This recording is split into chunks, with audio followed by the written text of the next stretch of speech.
اللہ ہی تو ہے جس نے زمین کو تمہارے لیے ٹھہرنے کی جگہ اور آسمان کو چھت بنایا اور تمہاری صورتیں بنائیں اور صورتیں بھی اچھی بنائیں اور تمہیں پاکیزہ چیزیں کھانے کو دیں.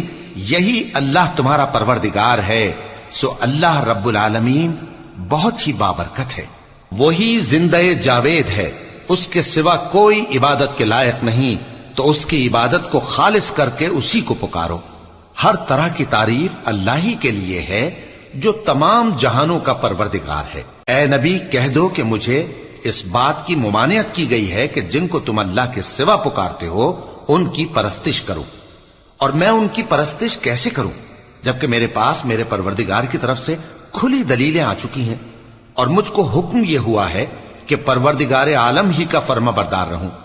وہی تو ہے جس نے تم کو پہلے مٹی سے پیدا کیا، پھر نطفہ بنا کر، پھر لوتھڑا بنا کر، پھر تم کو بچہ بنا کر نکالتا ہے، پھر تم اپنی جوانی کو پہنچتے ہو، پھر بوڑھے ہو جاتے ہو، اور کوئی تم میں سے پہلے ہی مر جاتا ہے، اور آخر تم موت کے وقت مقرر تک پہنچ جاتے ہو.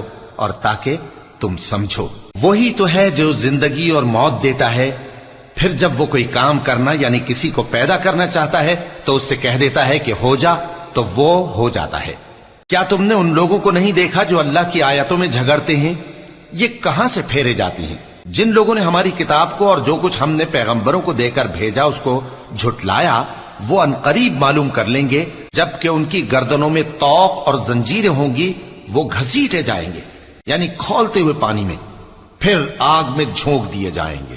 پھر ان سے کہا جائے گا کہ وہ کہاں ہیں جن کو تم اللہ کے شریک بناتے تھے یعنی غیر اللہ؟ کہیں گے وہ تو ہم سے جاتے رہے، بلکہ ہم تو پہلے کسی چیز کو پکارتے ہی نہیں تھے. اسی طرح اللہ کافروں کو گمراہ رہنے دیتا ہے.